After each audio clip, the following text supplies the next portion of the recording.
Welcome, citizens of Azeroth, to another weekly edition of Turtle WoW News with Vrograg. After my last little adventure, I had to get my suit clean. What I didn't know was that the dry cleaners were forest trolls, so I stepped through a portal that I didn't know was one way, and am reporting to you from Amani Village, north of Stone Talon. I'm your news anchor orc, Vrograg Fishslayer, and today I'll be covering the recent big events on the Turtle WoW server for the week of June 6th, 2023. We have a changelog, market watch, and maybe a few other goodies, so stay tuned. I'm the orc, and here's the news. Today, we'll start in the world of Azeroth's finest feathered friends, the Moonkin. The big-beaked boom chickens all over the server are breathing a sigh of relief after learning that their improved Starfire talent had a major glitch fixed. To set the scene, it should be noted that in dungeon and raid settings, the caster form of druids have access to very potent arcane spells, not the least of which is Starfire. For both PvP and PvE, balanced druids' finest need to have their big damage spell in tip-top condition, so their 4th tier talent, known as Improved Starfire, is frequently taken for all 3 ranks. The talent reduces the cast time of the spell and also gives it an ability to stun. When fully talented into, it reduces the cast time by 1/2 of a second and gives a 15% stun chance. However, it was noted by GitHub user Vrograg, and a balanced druid I actually raid with, that a limited invulnerability potion, or getting the boon of Blessing of Protection, would remove the benefit of the improved Starfire talent. The only fix to have the talent restored would be to relog the game client or redo the talent tree all over again. Not a very tenable situation, certainly because invulnerability is frequently used in raids when pulling threat accidentally, or to escape the punishment of a warband in battlegrounds. The changelog includes notification that this bug has been squashed, at least when using limited invulnerability potions. The changelog doesn't call out Blessing of Protection or any other invulnerability inducing effect specifically, but hopefully the change will affect those as well. Stay strong, electric ostriches of the world, your day is coming.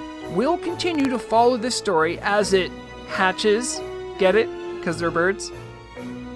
On to another hybrid class, the Spirit-Speaking Shaman. Class changes did make attempts at filling out the full kit of hybrid classes. Some changes were added to the enhancement tree, for instance, including things like Bloodlust. But not content to just be melee DPS support, there are those shaman that also want to use the standard kit of shaman, who generally create huge amounts of threat, to also tank. Of course, what would be a tank without a shield? And since shaman tanks can only wear a maximum level of gear up to mail, it would then require a tanking shaman to have the best possible value of blocking and armor also coming from their shield to make up for the lack of mitigation. One such talent in the shaman enhancement tree tries to plug that mitigation gap, called Spirit Shield. As seen here in the graphic, the talent's intended purpose, when fully spec'd into, is to give an additive 30% armor contribution from a shield. However, a recent changelog note seems to indicate that this talent wasn't working as specified. Reported by GitHub user Stringarum, evidently the added value of each rank only calculated out to be about 9.6% armor from the shield, and not the full 10% as indicated in the tooltip.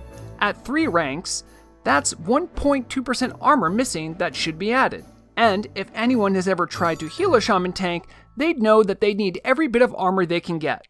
I went to the shaman channel of the Turtle WoW Discord to get the reaction, and honestly, it felt rather muted, though some remain optimistic. To be fair, to the average shaman this isn't that big of a deal, but certainly was a bug that needed fixing. Even with the biggest armored shield in the game, the Face of Death, which has an absurd 3,494 armor on it, the fix with the Spirit Shield talent, assuming even a shaman could get this shield, would only be about 42 armor, judging by this orc reporter's math.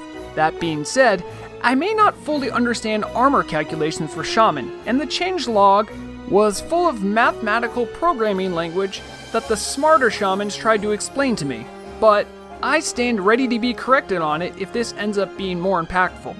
What the heck is a floating integer number anyway? So, while this change probably won't make your shaman tank friend now indestructible, it does show a ready willingness to work on the shaman class, correct mistakes, and that there will still be people interested in this non-traditional tank build. May your rockbiter hits always crit, shaman tanks. We'll be following all class adjustments as they come out. Our final feature story for the broadcast is about the ongoing war between the Turtle WoW team and the nefarious gold sellers. Anecdotal evidence has shown that the war over global chats has been going in Turtle WoW's favor, with fewer and fewer spamming characters offering gold for real-world money. However, like all conflicts, the shape and nature of the war has continued to change. Reports have come into the network that the gold sellers are now resorting to sending basic in-game mail to characters in the hopes of enticing them to use their hard-earned cash on sketchy websites to get a quick fix of gold. Through back-channel discussions with GMs, this reporter understands that the Turtle WoW team is well aware of this and are already combating it. Perhaps this might be the first of you hearing about this, but the changelog for this week says that there will now be a limit on how many letters a character can send per hour. Though this numerical limit is unlikely to affect our peers sending mail to one another, it is just the latest salvo in the war against gold sellers. Remain vigilant, citizens of Azeroth. Only with your help can the looming danger of gold sellers be invalidated. Make sure to make reports of suspicious accounts sending you mail with offers. And if you see a gold seller, remember to moo them back to the dark hole they crept from. Let's do a quick lightning round to touch briefly on all the smaller changelog notes. Ghost mushrooms in Gilligam's Isle, as well as select small thorium veins and true silver veins, have had their respawn timers adjusted down.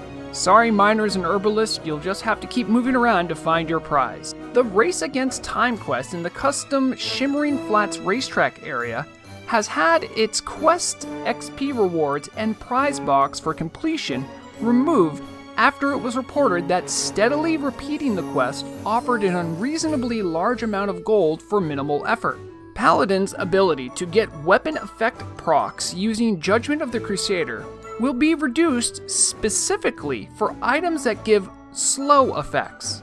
This seemed to transpire after there was a discovery that the Muggo Hurt Mace, which was causing a daze effect, was in truth supposed to be a slow effect. It seems like this revelation then encouraged developers to reduce the chance of slow proccing weapons. I doubt this is the last we're going to hear of strange weapon proccing abilities causing unintended effects. New skins for Night Elves will be added to the game. Male and female Night Elves will get access to the Demon Hunter skin. Females exclusively get the Demon form, and males exclusively get the Necromancer skin. Alright, that's it for the lightning round. Let's move on to Market Watch to see how the auction house is doing. Market Watch now has a full month of data under its belt, and the Google Sheet I'm using is starting to break. So, we might have to find a new, less janky method in the future to show off the market news. With that being said, let's get to the market. Mooncloth speculation remains high, though some of the price speculation has cooled on the heels of the new set bonuses for Mooncloth not having a date set. Arcane Crystals hit a new record high this last weekend, trading just under 25 gold. The overall market value has crept up a little bit, within a normal price being just around 16 gold rather than 15 gold a few weeks ago. Black Lotus continues a downward trend as supply of Black Lotuses continues to be fed into the market from herbalists. Though last weekend did show price peaks, only seen several weeks ago, the general normal price around the weekdays still seems to be around 18 gold. Cured Rugged Hide had a big weekend, much like the one previous, showing that the best time to sell these precious leathers is no doubt on the weekend. The weekday average still remains lower than previous weeks though, showing a general lessening of demand. Aside from a quick weekend spike over 1 gold, Grom's blood still seems to be steadily on the 90 to 80 silver range for most purchasers. The most surprising weekend activity was from the ordinarily steady, large brilliant shards. In the middle of Friday, when for some reason, likely a brief supply shortage, the average price of the enchanting good shot up to a new record around 8.5 gold. Since then though, the market has normalized. We'll keep looking at the prices and trying to make graphs as long as you find value in the market watch. Thanks for joining me. Let's go back to Vrograg in the forest hut. Thanks, Market Watch version of me.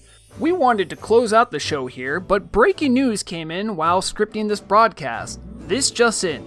A big announcement from Torta herself. There will be a cash shop sale. Everything is half off until June 20th. So, if you've been waiting to get that big bag or cute pet, now is the time to buy. But that's not all. In the announcement, there was also a continual build-up for the hype train for 1.16.6, and this time, it was in the form of the soundtrack for the Emerald Sanctum, the soon-to-be-released raid in the new patch. It is now available for anyone to listen to. Composer George Kouroupakis is at it again with another flavorful take on the ambient feel and sound of the various yet-to-be-explored areas of Turtle WoW. This orc has already given it a listen, and I'm actually a little nervous now to go into the Emerald Sanctum. I'm starting to think it's not just a pleasant place where druids and green dragons go to hang out. I'll make sure to attach a link to the composer's SoundCloud where you can listen to the music now for yourself. Alright, seems like the news coast is clear for now. Let's wrap things up before the forest trolls find out I'm using one of their huts for recording a news show. I hope you enjoyed today's broadcast about the recent and upcoming changes to the server. Thank you all for the kind words of encouragement and willingness to engage with this great community. While I try to be the best information there is on the server, I acknowledge that I am not the only media source. For the more PvE or PvP focused players, might I suggest a weekly podcast with Tawney and Zoomer called Turtle Talk Tuesdays, where two grizzled veteran players talk about the server and often have guests on. I was even on their second episode some time ago. They stream the podcast and upload VODs of it in case you miss it. I'll put a link to their most recent VOD if you're interested. Maybe roleplay is more your style. Then, make sure to keep an eye out in the Discord for a custom-made newspaper published by Miscellaneous in the RP Rumors channel to keep up on all the juicy gossip around the roleplay world in Turtle WoW. It is great to have some news competition keeping me sharp as ever. But don't worry, I won't stop searching to get you, my beloved audience, the best news around. I welcome messages and in-game mail to my character Vrograg, and love responding to comments in the section below the video. However, for now I must depart and find another place to report the news. Thanks for watching, and remember, the deadliest weapon is knowledge.